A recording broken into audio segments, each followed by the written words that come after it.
Hey, what's going on, y'all? It's your boy Lump Dog, your favorite fantasy football commissioner's favorite fantasy football commissioner, and I'm back with another PPH video commissioner message, week number 9, 2022 season. Woo, man, your boy's in a little bit of a foul mood today, so if you guys don't want to hear me go off and get some of my frustrations out here, then go ahead, turn this video off, and I'll catch you all next week. But I'm a little upset today, man. I'm going to use this message here to kind of go over things that are irritating me at the moment. So, number one on my list of irritations is Cone. I'm a little upset with this guy, man. I've taken a lot of time out of my life, a lot of energy to try to make his segment something for the PPH. And you know, himself too. He says he loves showbiz. He has an itch for it. So, you know, I've been trying to, get this guy some limelight here on the Commish message. And it was going good for a little bit. Then all of a sudden, this guy just gets tired of it, says he needs a break, just wants to quit, just quits. Quits his Cone's Corner. Not the league, but just quits Cone's Corner. Sounds like to me that Britt's back in charge of the dirty high tea. Cone's really not making any trades, not making any moves. So, a little irritated with Cone there. I'm sitting here. My team is in a shambles. It's falling. I've lost 4 out of 5, but here I am. Here I am, week in, week out. Rain or shine, good, bad, need a break, don't need a break, whatever. 14 weeks, every week, during the season, you get a commission message. So, that's number one on my irritation list. That's kind of biting at my craw there, sticking me a little bit. Like, how does this guy has a successful segment, gets all these viral viewer interactions, has beloved by the PPH members of his segment, and decides he needs a break and needs to quit his Cone's Corner segment. While here I am every week coming on, PPH reviles me, pretty much hates my guts, shows absolutely no courtesy to me. I can't even get these jerk offs here to hit the like and subscribe button. I mean, when these guys want to have donations to their family friend who has cancer, and they come asking the PPH for donations, and I'm there. I'm like, hey, yeah, let me help you out, bro. I got courtesy for you. Let me help you out. Yeah, sure. Oh, we need to, do whatever. We're having a rules meeting in Vegas. You need someone to help plan that. Yeah, hey, I'll help you out. I'm Commish. I'm going to show courtesy to you. I'm going to, try to help you out there. Try to give you what you want. So I don't seem to get that same courtesy in return. I try to make I make a video weekly, and all I ask of these guys in the league is just create a YouTube account. Doesn't take any time at all. Hit the like, hit the subscribe, hit the bell notification. That's all you got to do. 5 seconds, you're done. Nope, can't get that done out of them. Nope. But when they want something out of me for something they want to do, Lump, I can't believe you're not doing. Oh, Lump, you need to get on this. Blah blah blah. It's like, what, bruh? What have you done for me? What have you done for the league? And I'm not talking about just Duke. I know this is I know the league members know that these are Duke things, but this is just not about Duke. I'm talking about Patty. Guy probably doesn't hit like, subscribe, doesn't have a YouTube account, probably doesn't even watch or anything. Can that guy give any fucks about anybody but himself? Because that's all he seems to care about to me. He'd only care. It's Patty and Patty alone. And that's it. Nothing about PPH. Nothing about the Commish. Nothing. Just about himself. Gator, rookie. I don't know. I can't even get the guy to come on. I reach out to the guy. I have a date set up. Try to Zoom him. I know he's out in Bolt. I know it's difficult to drive out here. Try to make some concessions to him, some courtesies to him. Hey, yeah, let's get you on the commission. Let's get you zoomed in. Let's get you Skyped in. Cool. All right, how about this day, this time? Cool. Day and time shows up. Ghost. Nothing. No responses to text. So, I mean, he's a rookie, so I don't expect much out of him, but still, where's the courtesy? There is none. So, I'm sure, people want a Christmas party, right? Well, you know what? I'm not going to put any effort into that. I can't get even one to hit the like button. So, you guys want me to plan a Christmas party for y'all? Give me a break. You know what? You want a Christmas party? You plan it. Tell me when and where. Maybe I'll be there. Maybe I won't. You guys want a Vegas rules meeting that I'm not down for because it adds an unnecessary cost, a extra cost to go cast your votes on stupid shit like the Cone Cash Act, land funds. We're not talking, the core rules within the league. We're talking about bullshit. Like, why do I want to go spend a couple $100 on voting for that bullshit? I show up to last year's rule meeting with an actual agenda, shit printed out, packets for everybody. I pass them out so everyone knows what we're going to talk. Half the league throws it in the fire and burns it. Where's the courtesy there? Am I getting any courtesy there? Like, hey, well, thanks for taking the time to try to make this thing not a shit show. I'm on a mic with a PA system, and guys are fucking off not even listening to me when I'm trying to get shit done. League business. This isn't me, something for me. This is for the league. So I'm trying to get shit done for the league, and I get no courtesy for it. So that's irritating me too. Like, I'm just like, I'm thinking back, like all this courtesy that I try to show everyone in the league, and I get none back. Paulie, dude, seriously, you mentioning my wife's name on the text thread is getting old, dude. Really, it's not cool anymore, dude. Like, go back and look. Does anybody else do that? Nobody does that. Nobody does that to anybody else. You're the only one, and it's my wife that you keep mentioning. So I'm going to ask you nicely here, as a courtesy, please knock it off. I'm asking you to not. It's just not. It's rubbing me the wrong way. It's irritating me, and I don't like it. So I'm going to ask you to knock it off. So please do. So that's kind of a number 2 rolled into what's irritating me at the moment. Number 3, last is obviously my team, man. And maybe that should be number 1, but I'm going to put it at number 3 because I feel like it's number 3 at the moment. It is what it is. Like, I got a bust in Herbert, so that's what it is. I mean, he's probably the biggest bust in the first round outside of Jonathan Taylor. And at least Taylor's been injured, so you can give him some sort of, pass on it. Herbert, I guess if you want to give him a pass because he's had kind of no weapons, but is what it is. But losing 4 to your 5, yeah, kind of irritating. Not putting me in a good mood. Thought I had a shot last week, came up short. So that's also a little bit irritating. But again, when I search how I feel about it, it is really number 3 on the list. Those other 2 things, Cone and the courtesy that I'm being shown in the league, is just really, really at an all-time low. Those are things that are really kind of, getting at my craw a little bit. They're sticking in my craw and making me irritated. So again, I apologize for any attitude that I might be showing today. I still love everyone in the PPH. I still love the league, but it's that right now, again, mid-season, lost 4 out of 5, Cone quit, getting kind of no courtesy shown to me with any type of likes, subscribes, anything like that, or just anything. So it's just irritating me. So with that being said, we'll move on to another subject. So going into trading deadline here. Yes, that is week 11. So we are going into week 10. So you have 1 more week pretty much to get any trades you want for the stretch run. So just know that you've been warned. If your player starts their game in week 11, they're no longer eligible to be traded. So, guy plays on Thursday, there's a trade that involves him. You better get that shit done before Thursday, because once that game starts, that if there's an accepted trade, that's going to be denied. Try me, I'll deny it. So you've been warned. I've been telling you guys.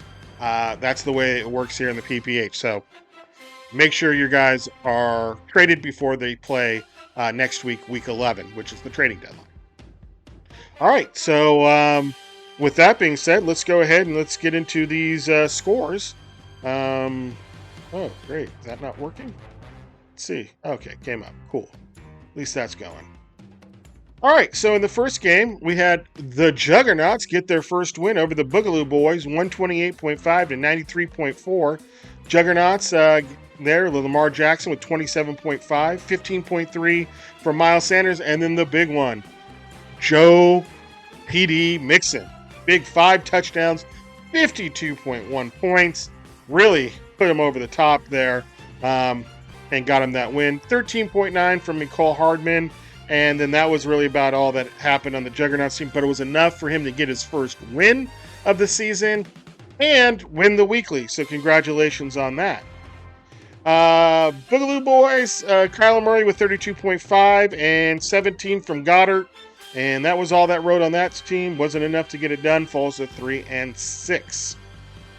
All right, in the next game, we got the Basket of Deplorables taking out the Brewdogs, handing them their second loss of the season, 123.8 to 106.3. Brewdogs led by Patrick Mahomes with 61.9 points. Big score there. That's who I should have taken with the number 3 pick. I can't believe I passed up Mahomes for Herbert. Damn it. What a bad call by me. Shitty call. Anyway, 10 points from Ertz, and then that was really about it, but it wasn't enough to get it done, but still scores over 100 points because Mahomes gets him 61. Falls to 7-2. Basket Deplorables, big win there. Geno Smith with 40.3, 21.3 from the Cheetah, 11.6 from Travis Kelce, 11.2 from Patterson, and then 30 from the Patriots D. Really put him over the top there. Improves to 5-4 and gets that dub. All right, in the next game, we had Return to Greatness 3.2. I think we finally found the right version of Return to Greatness, and that's 3.2. Gets the win over the 289ers, 113.8. This was, as we dubbed it, the Buzz Bowl, because there's a thing with Buzz Balls that doesn't work. It only works for Duke. I don't know why, but he is the Buzz Ball look-alike, and it works for him. He crushes Buzz Balls on game day, live on video, and I guess gets some dubs. I tried it on his recommendation and on his, recommendation. So I can't think of the word I was thinking of. Anyway, recommendation. So didn't work for me. I ended up losing and lost pretty badly too. So anyway, 58.1 from Justin Fields. Made a pretty ballsy call by sitting Hurts against Houston on Thursday and starting Fields against Miami. Hey, worked out for him. I will say that I was kind of impressed with that call, that it worked out for him. Getting real lucky, though. So, it doesn't work out. Doesn't look good, but worked out big time. Who knew that Fields would set the record last week for rushing yards for a quarterback at 178, and Duke starts him. So good shit, Duke. Give you props there for making that ballsy call and working out for you. 7.3 from Patterson. He looks like he's back in the mix there in Atlanta. 10.5 from Mooney, and then 13 from the Seahawks D. Gets that dub for 113.8, improves to 6-3. 289ers wasn't enough to get it done there. Kirk Cousins with 35.5, 16.1 from Eckler, and 13 from the Dolphins D, and that's all she wrote. Falls to 3-6. All right, in the next game, we have the Dirty High T take out Just My Luck, 115.6 to 101.7. Dirty High T led by Derek Carr with 37.9, 10.1 from Jamal Williams, 24.5 from King Henry, 12.7 from Lockett, 14.5 from Waddle. That Higbee, though. And that was really about it. So 115.6 was enough to get it done. Keeps his playoff hopes alive with that 4-5 record. Just My Luck falls to 5-4. With Tom Brady with 34, 14.9 from Damian Pierce, 11.9 from A.J. Brown, and then 16 from the Jets D. Which, I mean, look, 16 from the Jets D going against Buffalo. There are a lot of people saying that should have been a good defensive start, and 16 points, man. That's good for fantasy. But our defensive scoring is a little different, but whatever. There's no way to lose points other than the first score of the game. You lose your 10 points for the shutout, and then after that, your defense can't lose any points. So pretty nice. All right, in the next game, we had the haters take out Patty's Playboys 124 to 87.1. I'm sure Patty's Playboys is more worried, not so much worried by the loss, but we're worried about Josh Allen's elbow injured. So we don't know how much yet, but 35.1, just a pedestrian. 35.1 from Josh Allen. You definitely expect more out of him. 10.3 from Tucker, 11 from the Ravens defense, and Patty with the down week. It's kind of hard sometimes after you've won the week before, and then rebound with another good score. So he fell off at 87.1. Couple hundred, and I think he scored 170 a different couple times. So shouldn't hurt him too bad in the points. But haters with 124 getting the dub. Rogers with 30.1, 25.9 from Walker. Man, he's looking like a beast. 11.6 from Cook, 27.6 from Devontae Adams, 12 from the Eagles D, and improves to 5-4. In the next game, we got Jose taking out the Mollywops, 108.5 to 101.3. Jose now winning his second in a row, keeping those slim playoff hopes alive. Stafford with 22.5, 22.9 from Kenyon Drake, 12.3 from Tyler Algier, 20.8 from Cooper Kupp, the Super Cook, and 11.8 from Ryan Suckup. Mollywops there with Tua, 48.2. Man, got Tua for Allen Robinson. I mean, man, that should be Herbert. Tua should be Herbert. That's how I look at that. That's what I thought I was going to be getting with Herbert, and that's not what I've got. So good shit on that trade, and really giving you a deadly quarterback there on a high-powered offense. Jeff Wilson with 13.2, 13.6 from Christian Kirk, and that was it really, and wasn't enough to get it done. Falls to 6-3. And then the last game, again, I'm irritated. I lost to the rookie, 124.9 to 108.6. Joe Burrow, 33.5. I really kind of caught it easy there with Burrow. I thought the buzz balls were working there because everything was going to Mixon. So I was like, yes, this is giving me my opening. I might have a shot here. 25.6 from ETN. I expected that. That was going against the Raiders. Pity-ass defense. I mean, just hope when you play your opponent, their number one running back isn't facing the Raiders' run defense. So, because that's pretty much a 20 spot on the board for you. 19.5 from Jefferson, 10.5 from Johnson. Man, I can't believe at the very end of the game that they threw him a 41-yard touchdown. Again, our game came down to Monday night with Likely and Johnson. I was 14 down. He slammed the door there at the very end. 14.7 from Lazard. Say that 5 times fast. And then 11 from the Titans D. Here's my broke down squad. 108.6. Fall to 5-4. 27.8 from Herb. I mean, playing the worst defensive pack in the league, defensive backfield in the league in Atlanta. Throws the ball like 40-something times, only gets 245 and 1 touchdown. An interception. The interception was kind of funny. Real quick, I was watching a game on Red Zone. And right before the interception, he throws it to Gerald Everett, who I have. And it was like a 25, 30-yard pass. And then he could have ran for probably more, maybe if he broke a tackle or something. But it was like a good 25, 30-yard pass he would have caught and been able in stride and kept going and got maybe a couple. I'm not saying he would have scored, but it's saying that it was a big play.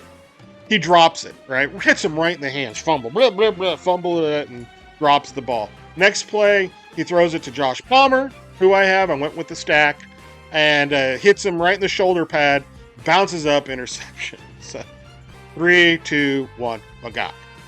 Anyway, Ramon Stevenson with 13. It's my only running back I have. 11.6 from Palmer. Showed up okay. Touchdown would have been better. 18.5 from my free agent kicker and Folk. 10 points from the Chargers defense. Wasn't bad, I guess, for a free agent defense, but wasn't enough to get it done. Fall to 5-4. It's the points that are hurting me right now with only 108. I'm just not averaging very many points these last 5 games, and it's killing me. So hence the irritation that I have today. Some of the irritation, I should say, today. So there you go. There's week 9 in the PPH. As you've been warned, week 11 is the deadline, and that's really about it, man. Not much else going on in the PPH other than Red Wave. Womp womp.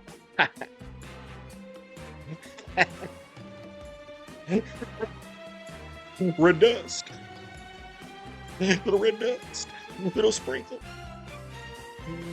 That was funny. Anyway, yeah, so that's really about it in the PPH, man. Lump Dogs out. I will catch you all next week. Peace.